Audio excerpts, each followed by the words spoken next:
നമ്മൾ കയറി പറിച്ചെടുത്തിട്ടുള്ള കൊക്കോയാണ് കേട്ടോ. കോഴിക്കോട് വന്നു കഴിഞ്ഞാൽ ബഡ്ജറ്റ് ഫ്രണ്ട്ലി ആയിട്ട് നമുക്ക് താമസിക്കാൻ പറ്റിയ ഒരു റിസോർട്ടാണ് ഹണി റോക്ക് റിസോർട്ട്. അപ്പം നമ്മളിവിടെ എത്തിയിട്ടുള്ളത് ഇൻഫ്ലുവൻസേഴ്സിനായിട്ടുള്ള ഡ്രീം കേരളയുടെ പ്രോഗ്രാം ഈ ഒരു റിസോർട്ടിൽ വെച്ചാണ് നടത്തുന്നത്. അപ്പോൾ ഇതുപോലുള്ള ഈവൻറ്റുകൾ നടത്താനായിട്ടാണെങ്കിലും അതുപോലെ ഫാമിലി ആയിട്ടോ ഫ്രണ്ട്സ് ആയിട്ടോ ഗ്രൂപ്പായിട്ടോ ഒക്കെ വന്നു കഴിഞ്ഞാൽ നമുക്ക് എൻജോയ് ചെയ്യാൻ പറ്റിയ നല്ലൊരു ഏരിയ തന്നെയാണ് കേട്ടോ ഇവിടെ ഉള്ളത്. ഇവിടെ നമുക്ക് മുതിർന്നവർക്കാണെങ്കിലും ചെയ്യാൻ പറ്റിയ കുറച്ച് ആക്ടിവിറ്റീസ് ഒക്കെ ഉണ്ട്. അതുപോലെ കുട്ടികളായിട്ടൊക്കെയാണ് വരുന്നതെങ്കിൽ അവർക്ക് പറ്റിയിട്ടുള്ള ഒരു കിഡ്സ് ഏരിയ തന്നെയുണ്ട്. അത് കൂടാതെ ഈ ഒരു റിസോർട്ട് കുറച്ച് നടന്ന് കാണാനായിട്ടുള്ള സ്ഥലങ്ങളൊക്കെ ഉണ്ട് കേട്ടോ. അതുപോലെ തന്നെ തുഷാരഗിരി വെള്ളച്ചാട്ടത്തിന് തൊട്ടടുത്തായിട്ടാണ് കേട്ടോ ഈ ഒരു റിസോർട്ട് സ്ഥിതി ചെയ്യുന്നത്.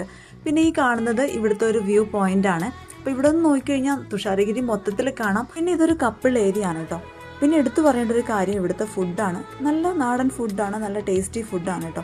അതുപോലെ തന്നെ പൂള്, ക്യാമ്പ് ഫയർ ഒക്കെ നമുക്ക് ഒരുപാട് എൻജോയ് ചെയ്യാൻ പറ്റുന്ന കുറേ കാര്യങ്ങൾ ഈ ഒരു റിസോർട്ടിലുണ്ട്.